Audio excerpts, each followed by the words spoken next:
Welcome to The Lock Shop with Nielson and Hustler, powered by Coolbet Canada.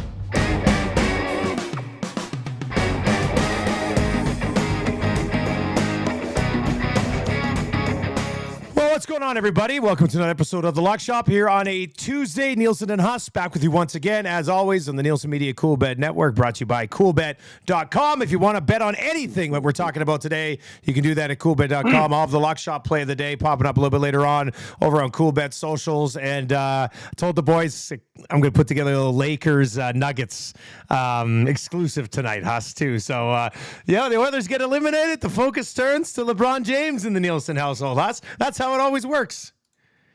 Well, you should be focusing on the real MVP, the Joker, Nikolai Jokic. Back-to-back MVPs. Joel Embiid got it this year and then averaged 10 points less per game in the playoffs. So not a great look for Embiid. What a fraud. Joel Embiid. Sure seems that way, right? Like the Sixers. Did you hear him after the game? Like, for a leader. Blaming everybody else? Garbage. That was embarrassing. I mean, I got no other way to say it. That was absolutely embarrassing. Jokic and goes now out. The coach fired today. 62 of 65 minutes and says that he needs to do more. Embiid no shows for game 7 and then says, hey, I can't do it all by myself. I'm basically throwing the entire rest of the team other than Harden under the bus. I mean, embarrassing. That's all I can say. Well, Maxey and Harris are excellent players. Like, Joel Embiid shouldn't need any more help to accomplish what the Sixers want to accomplish. Now they've got a coaching changes all over the NBA. I love it. But we'll get to NBA coming up here. We've got NHL numbers that we are going to get to as well. Haas, I need your thoughts. So watching from afar here, we didn't talk yesterday, but your thoughts on the Oilers going out to the Golden Knights and how much of it is just, damn, the Golden Knights, pretty darn good hockey team, buddy. That's a big part of it. I mean, it is a big part of it. I mean, listen, I'd be lying if I didn't say I was having a little bit of deja vu, considering the way the Jets season ended at the hands of the Golden Knights and what we saw from Edmonton. Now, listen, the Jets completely no-showed for Game 5. I mean, barely even showing up. That was basically over when they lost Game 4 at home. But, I mean, the Vegas Golden Knights had a big, big part in that. I mean, they are such a problem at 5-on-5. And you know what? We haven't talked a lot about Bruce Cassidy this year, but the job that Cassidy's done with that team, that, let's not forget, missed the playoffs last year. Now, listen, I know they had a good roster. They were missing some guys, and injuries played a big, big role in it. But, I mean, what he's been able to do from the top to the bottom of his lineup against talented offensive teams like Winnipeg and especially Edmonton, I'll put it this way. I think it bodes very well for their chances of getting over the hump in the conference finals and getting back to the Stanley Cup final. They are deep 1-12. They play their fourth line. He pretty much starts his fourth line every game. There's not a lot of coaches that have the confidence in their group like Bruce Cassidy does, and they're rewarding him with it. I think he's the first coach ever to win 50 games back-to-back with different teams in a season as well. Listen, all the guy does is win. The Vegas Golden Knights, I mean, certainly on paper did not have the star power the Oilers had, but I think you can basically say they're a better team top to bottom. Although I am stunned at how good Adin Hill was once he came into that series after Laurent Brossoit. I mean, the minute Brossoit went out, I kind of thought that, all right, the Oilers have this, and it was the exact opposite. I mean, he came into that game, shut the door the rest of the way, and I think that was a real statement to Edmonton, and they weren't able to get over that. I mean, this series was decided in Game 5, if you ask me. I mean, Oilers were up in that game, and then, you know, that flurry of penalties, that really, I mean, careless Janmark high stick, I thought was not good. Turning point in the entire series, and as I said, you know, that the game 6 was wild, though. I mean, with the 3 goals in the first 3 minutes of the game, with Edmonton being up 2-1, I thought that they would really build on that. I heard Elliot Friedman talking about it. It is true. If they could have possibly found a way to get one more in the first period, maybe we're talking about a Game 7 tonight, but it didn't happen. And for a lot of people, they just woke up the next day to find out that Connor McDavid would be no longer on their television set for the rest of the playoffs. Eliminated well past midnight out east. Yes, that's right. Well done, National Hockey League. What was the vibe with the Nasties? How's the text line? Pretty disappointing, buddy. I mean, disappointing for sure, Yeah. and we get it. I mean, that was a team that certainly could have won the cup, and you can always say that about a bunch of teams. Only one team does. But I mean, is there a villain right now in town, or is it just a matter of disappointment because they knew it was an opportunity to do it and they didn't get it done? You can always find a villain if you look hard enough, but I think overall the consensus is just like a level of disappointment. And for the players, it'd be interesting to see how they bounce back because last year's loss, they get as far as they've gotten to. They get to the conference final. They lose to a Colorado team that's shit kicking everybody along the way. That's a step in the right direction, right? That's a feel good about your season type of loss.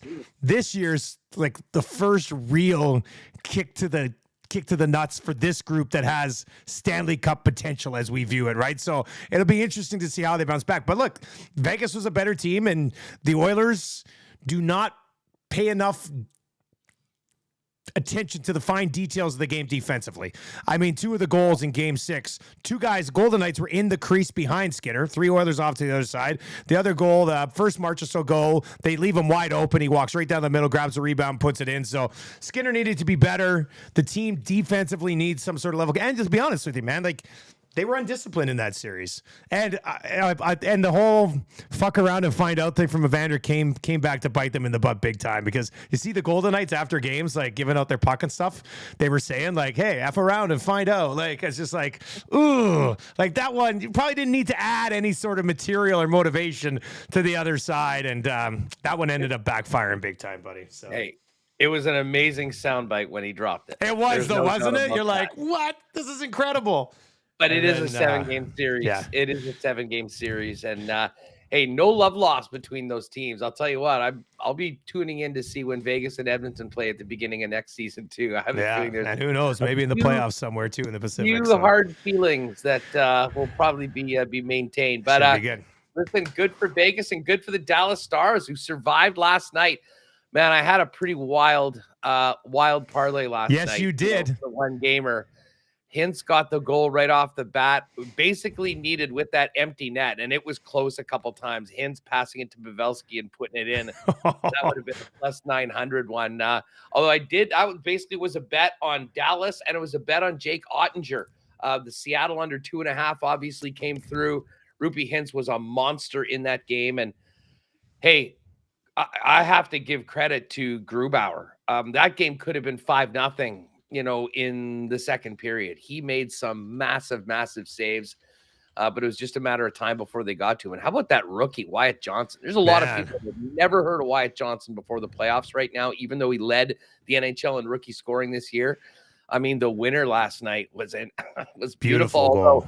Grubauer probably needs to be a little further out in that. I mean, where it hit him and the way it did, you shouldn't be able to just roll up your shoulder into the net. Probably wishes he had that one back. But overall, great series. And credit to the Kraken.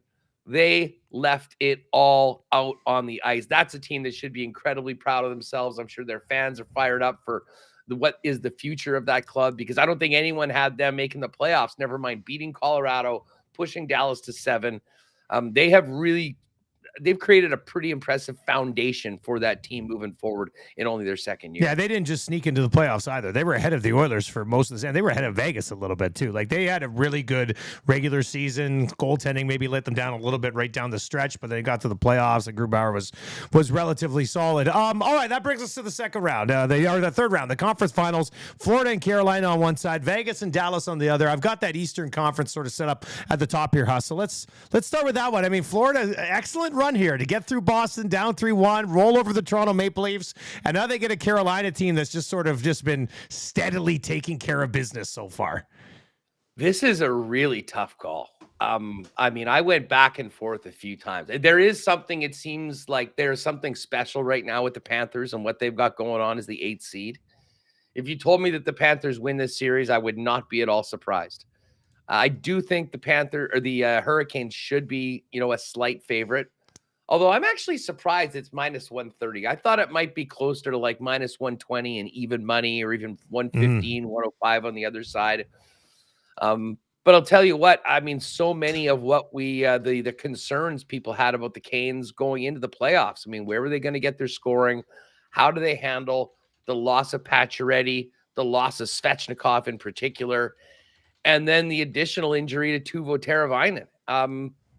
It didn't hurt them too much. Other guys stepped up. Jordan Martinook, the second series that he had was, I mean, absolutely incredible after doing nothing in the first. Listen, I think this is going to be a really, really tight series. I think Carolina has a little bit more experience.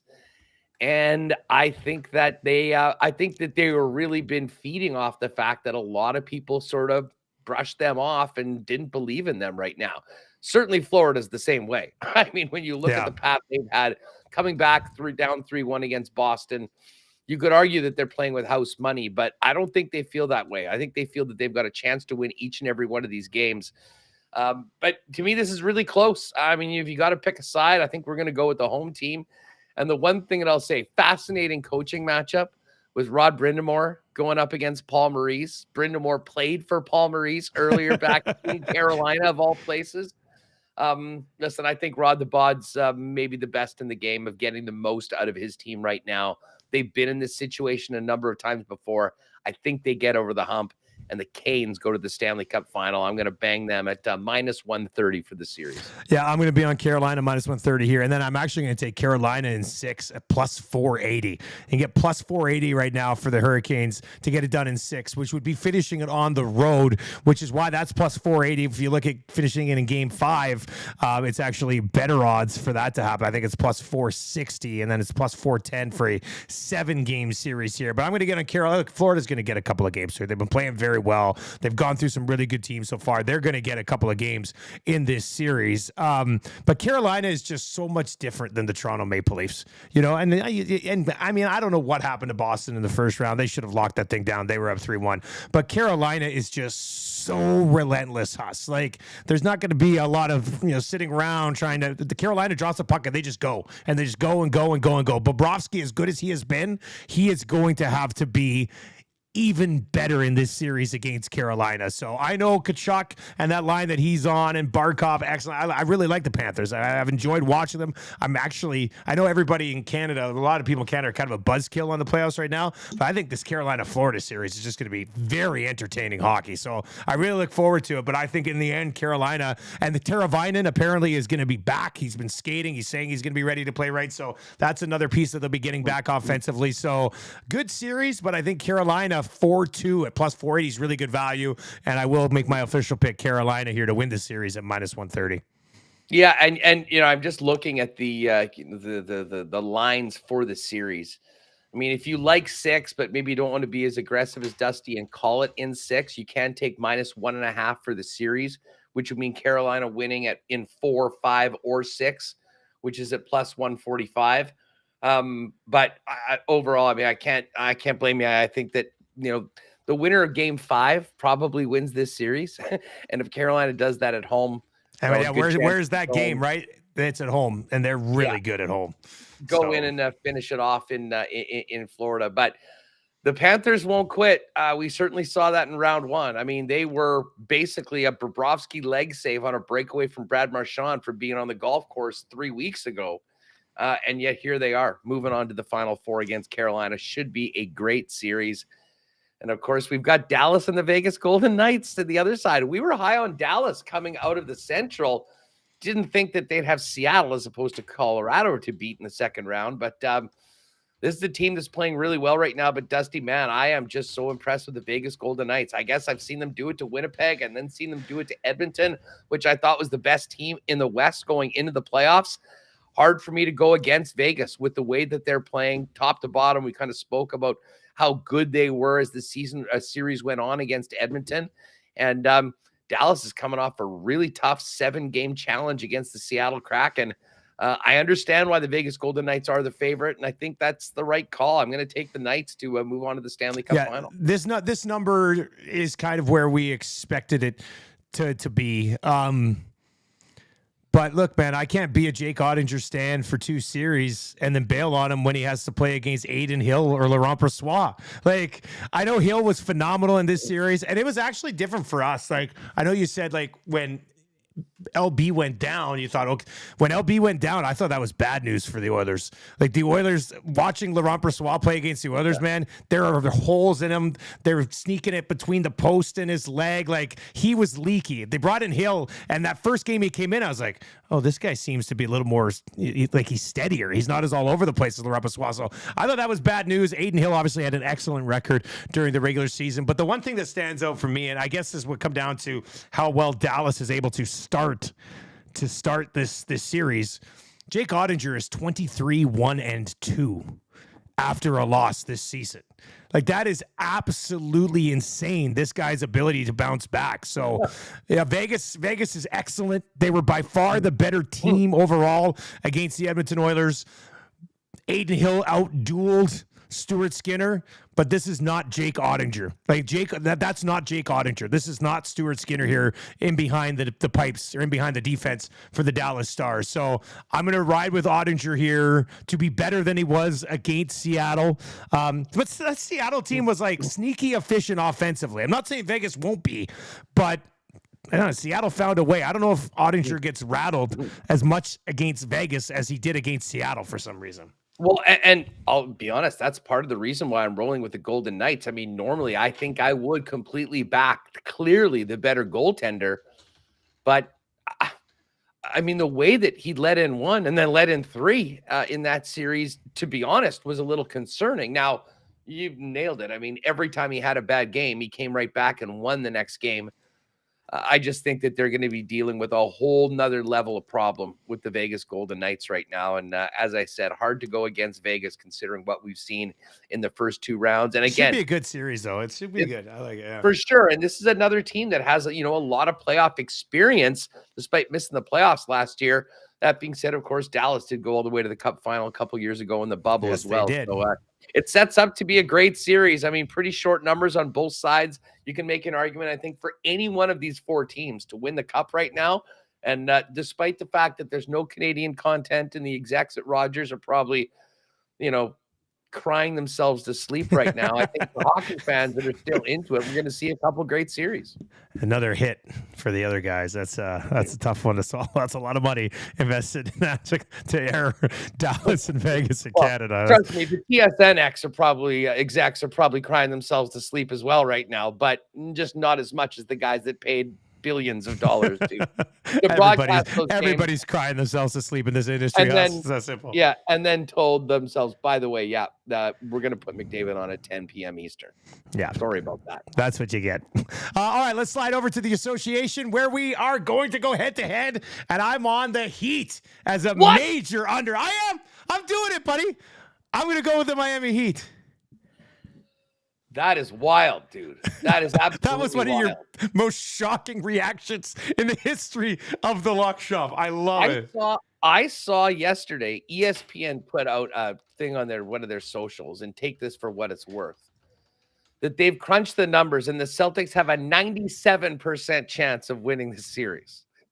Now, a 97% chance should mean that, the Miami Heat are like 9-1 or 10-1, to be perfectly honest with you. That obviously is not the case with the numbers right now. I just sort of think that the Boston Celtics dodged a bullet. They had to rise up in the face of a good Philly team that wilted under the pressure of the bright lights in the big stage. And I think that this is another one of these teams that's gone through a growth pattern with some tough losses that often make you better. And I really do think they have made the Boston Celtics better. This is a team, and Jason Tatum had some real ups and downs in that series, but when they needed him the most, he was the man, the complete opposite of Joel Embiid. And listen, the Heat have been incredible. They were the 8th seed. I mean, they came in through the play-in. I mean, I was actually in, now that I think about it, at a Blue Jays game in Toronto, leaving the building when the Raptors had just been knocked out. I think it was by the Heat, or maybe it was the Bulls. Regardless, this Heat team has shocked everyone with the series against Milwaukee. But if you can beat Milwaukee, you can beat anyone. So I will say I understand why you might be leaning on the possibility. But that being said, I think this is all Boston.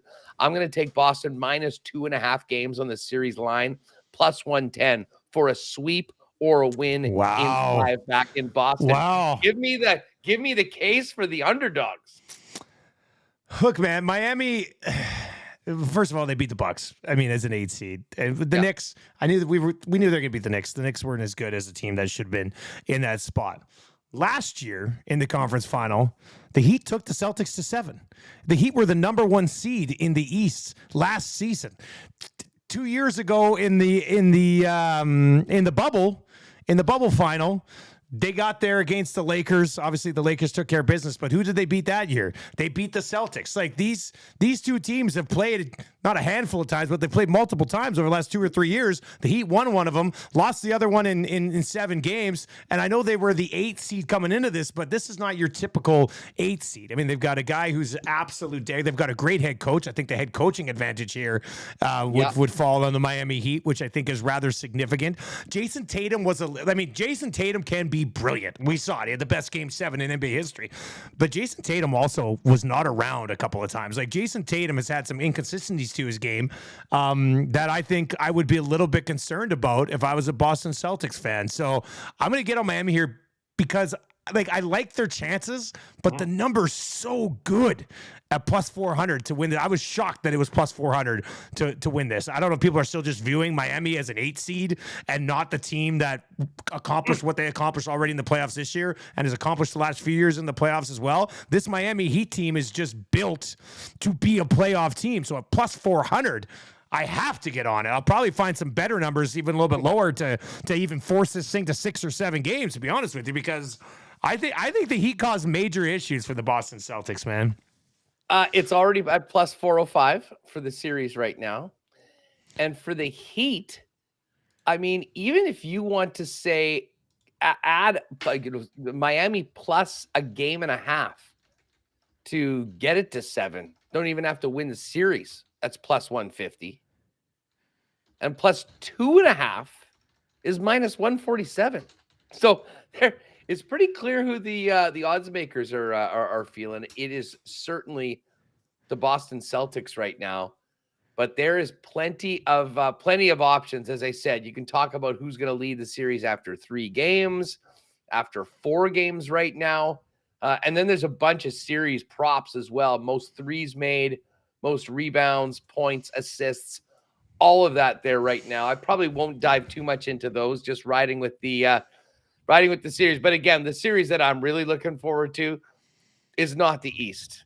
It is the West final between my guy, the Joker, the real MVP, the Nuggets, against your guy, LeBron James, who, credit to them, I cannot believe that they're back. Think about the conversations we had about the Lakers 2 and 3 months ago when they were in 13th place in the conference at a certain point. I don't know how they've done it, but they're back. And credit to them for beating the Warriors in a series that, win or lose, regardless of what happens, I know is big for the LeBron stands like yourself to get one over on the Warriors. Oh, that was big. That was big. Look, the Warriors were 19-0 in Western Conference playoff series with Steve Kerr and that core until they lost. Like, that's incredible. They hadn't lost in the Western Conference playoffs with those guys together, which is rather remarkable. So that's a nice feather in the cap for one LeBron James has dropping 30 in a clincher. My big disappointment is that the public nature of the Lakers and LeBron and all the LeBron fanboys out there wouldn't have made the Denver Nuggets number a little bit better. I'll be honest, I was kind of surprised that you got to lay minus 152 on the Nuggets to win. And I know they've got home court and they've looked great so far through the playoffs. But man, I mean, the Lakers just went in and beat the Warriors. I thought that they had every opportunity to maybe be a little bit less of an underdog right now. That being said, I'm still going to roll with Denver. I mean, I don't know. They're going to need to have all-world performances from Anthony Davis throughout the series, not just here and there. And LeBron's going to have to be Superman, which he has been and continues to be. But, man, that's a lot to expect to do it on the road at some point in the series against a guy that, if there was any doubt was the MVP, I think really showed over the last 2 series, just how special of a player he is. And as I said, a real leader, unlike the guy that for whatever reason they gave the award to in Joel Embiid, who's now probably GMing himself, looking to see all the players that he's going to replace in the offseason because they couldn't help him out when they needed it. Just quickly back to that for a second. That's another reason I'm on the Heat. Jimmy Butler and the Heat, they're not frauds. The Celtics took 7 games to beat probably the biggest fraud in the NBA. So I think that's a little bit of a difference maker there. Look, for this series, I would assume like they'll have, I saw a report. I don't know if somebody was messing with me, but I saw multiple tweets say that Darvin Ham might put Tristan Thompson on Jokic defensively.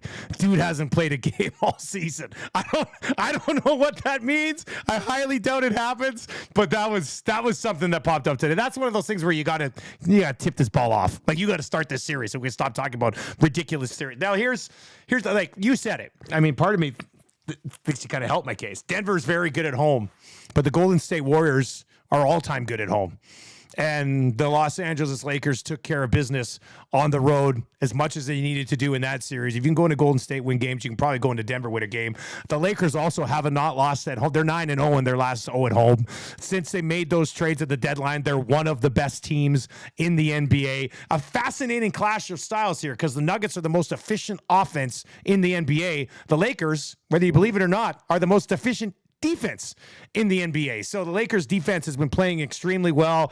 I would think that Jokic gets his, and I think they try to contain everybody else. Porter, Jamal Murray. And if you can run Steph Curry off the 3-point line or force him to actually shoot like 33% from beyond the arc in a series, you can do. Murray will have his games, but I think they can get to Jamal Murray a little bit. So Jokic could average a 30-point triple-double in this series. But I think the key for the Lakers will be able to defend everything else. So I'm going to get on Los Angeles plus 122 here. And I don't think it has to just be Davis or LeBron either. I mean, we saw the Lonnie Walker game last game. He's not going to do that all the time, but he stepped up. Austin Reeves has been excellent so far in the playoffs. D'Angelo Russell was really good until the Warriors made some changes defensively against him, but that's a guy who can get hot. He's had a couple moments in the playoffs so far where he stepped up and just gone on absolute 9, 12, 14, 15-point heaters as well. So there are some other options there offensively as well, but I think defensively, they'll look to contain the rest of the Nuggets, and Jokic will get his. But if you can deny the big man's playmaking ability a little bit, I think that'll go a long way here. So good luck with that. Yeah. He might be the best passer in the league. Yeah, he might be, but they beat him in 5. They beat him in 5 2 years ago with what I think was a shittier team.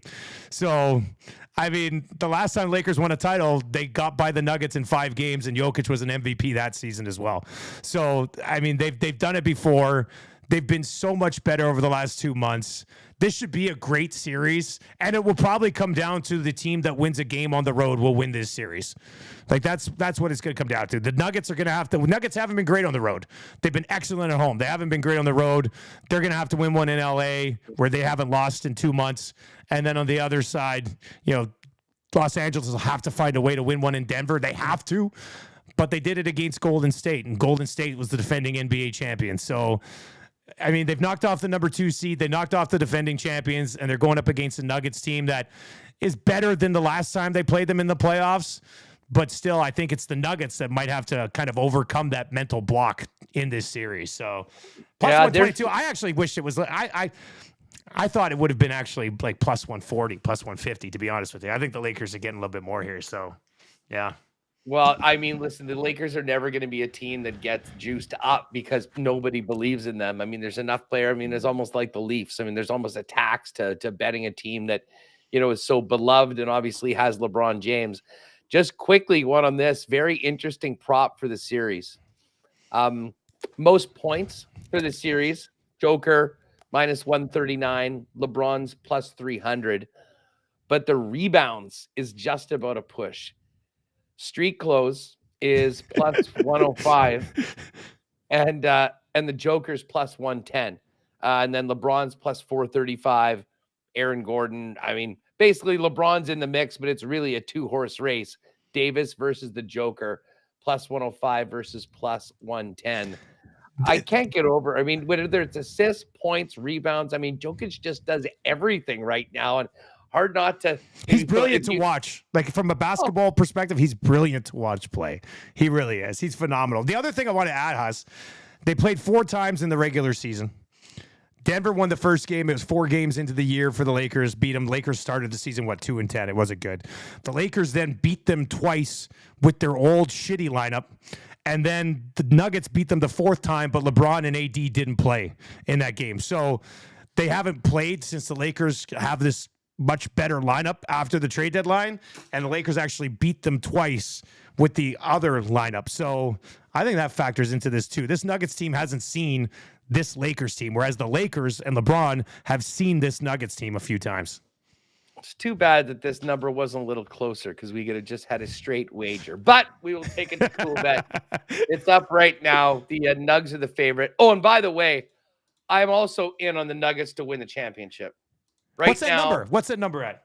Plus 230 for the. Here's what we have right now. Celtics plus 110, the clear favorite right now. Nuggets plus 230, Lakers 3-1, and the Miami Heat 12-1. So I see that's in your eye with the Heat there. Well, I mean, 12-1. My God, like, I just think the Heat are being treated like an 8 seed, and they're not an 8 seed. They're better than an 8 seed. So I don't know, maybe some value there. I think whoever comes out of the West is going to win, but. Yeah, it should be good. I'm looking forward to that. You know me, I'm a big basketball house. I'm really looking forward to both of these series. So, you are that. What I'm really looking forward to is tomorrow's show for the PGA Championship in the Lock Shop. One. And by the way, shout out to Patty, who dropped that Jason Day pick. Yes, he did. And Jason Day won last week, and by 1 stroke over Siwoo Kim. We almost had 4 straight Korean winners of the Byron Nelson. Wouldn't that have been something? A chance for Korea to bounce back next year, Huss. But we will have Patty, who's coming off a bit of a hot weekend himself, coming in for a little major chat tomorrow. I cannot wait, and be spending some time locking and loading some picks, some exotics for it as well, and maybe an exclusive or 2 with the fellas when we get going for tomorrow's show. And CFL futures in our future later this week as well. Haas, we'll talk to you tomorrow, buddy. Thanks, pal.